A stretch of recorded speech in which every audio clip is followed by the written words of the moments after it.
En Zouglou, ça réussit toujours. Quelqu'un a dit tout à l'heure, il n'y a pas de hasard. Le hasard n'existe pas, merci. Moi, je dis ça d'une autre façon. Souvent, je dis que je ne crois pas aux coïncidences. Or, il y a eu, cette semaine d'ailleurs, une coïncidence extraordinaire. Voyez-vous, les questions de nationalité sont traitées dans tous les pays par l'administration centrale. Le ministère de l'Intérieur en particulier. Donc, je crois que mon avocat est là. Bon. Donc, nous étions depuis longtemps, plusieurs mois, en discussion avec les autorités françaises à Paris sur cette question, puisque c'est elles qui vont décider. Le rôle de l'ambassade France ou du consulat, c'est celui de boîte aux lettres. C'est un rôle historique. Quand vous viviez peut-être en Colombie, vous étiez français, vous devez faire une démarche, on vous permettait de remettre les documents à l'ambassade qui ensuite les envoie au centre, là où ils doivent être traités. Donc nous sommes dans un dialogue depuis des mois. On a les emails, on a les échanges avec les autorités centrales françaises. Alors un certain nombre de gens ici, qui ont leurs amis à l'ambassade ou au consulat, allaient tous les jours là-bas et disaient « Il n'a pas remis son dossier. Il n'a pas remis son dossier. Qu'est-ce qui se passe ?» Mais ils ne savent pas ce qui se passe à Paris. Ils sont ici à Abidjan.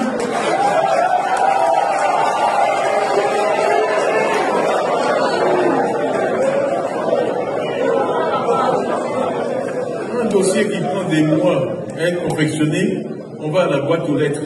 Tous les jours, on dit « Est-ce que le dossier a été mis dans la boîte aux lettres ?» Et ce qui s'est passé le 7, c'est que le dossier a été mis dans la boîte aux lettres. Alors, là où je ne crois pas aux coïncidences, c'est que cette date du 7 était connue. Comme j'ai dit hier, c'est une date convenue de longue date avec les autorités françaises. Alors, par coïncidence extraordinaire, le dimanche précédant cette remise, on est dans les médias et on déclenche une tempête sur la question de ma double nationalité. Ça sent très bien que je vais me présenter vendredi au domaine de l'État.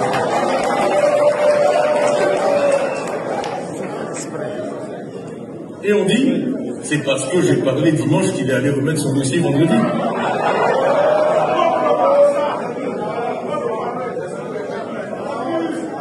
Il faut quand même parfois, souvent je dois prendre sur moi, ne pas commenter, ne pas répondre, mais là on est allé trop loin. Dans la manipulation. En essayant de créer l'impression que j'avais agi sous la pression. Pour des actions dont nous pouvons prouver qu'elles sont dans le calendrier depuis très longtemps. On crée une petite tempête 4 jours avant. Vous pensez que ce dossier a été monté en 4 jours? Parce qu'ils ont dit, je ne sais pas quoi, dimanche, nous on a couru vendredi pour aller porter le dossier. Ça, il faut être sérieux. Il faut être sérieux.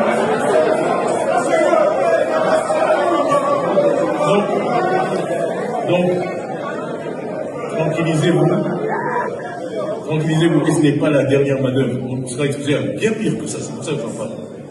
Parce qu'il faut que vous compreniez ce qui se passe derrière la scène, les officines, les sombres manœuvres, il y en aura d'autres. Donc, je vous donne cet exemple pour que vous soyez armés dans vos maquis, dans vos écoles, quand on vous interroge sur votre président, sur ce que fait votre parti, vous connaissez la vérité, et vous pouvez dire ce qui s'est passé. Voilà. Donc, on peut laisser l'État parti responsable. Cette question a été soulevée dès 2023. J'ai pris un engagement sur lequel j'ai travaillé avec des experts français depuis plusieurs mois. Tout est en place.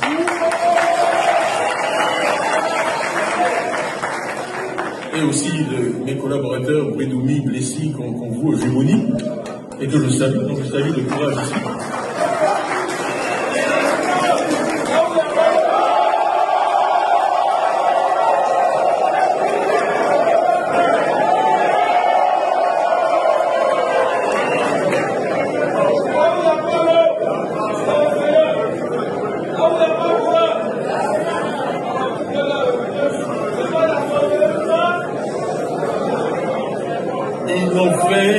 Ils n'ont fait que dire la vérité, puisque eux savaient que leur président était en contact avec le ministère de l'Intérieur à Paris, avec le Quai d'Orsay à Paris, avec l'Élysée à Paris.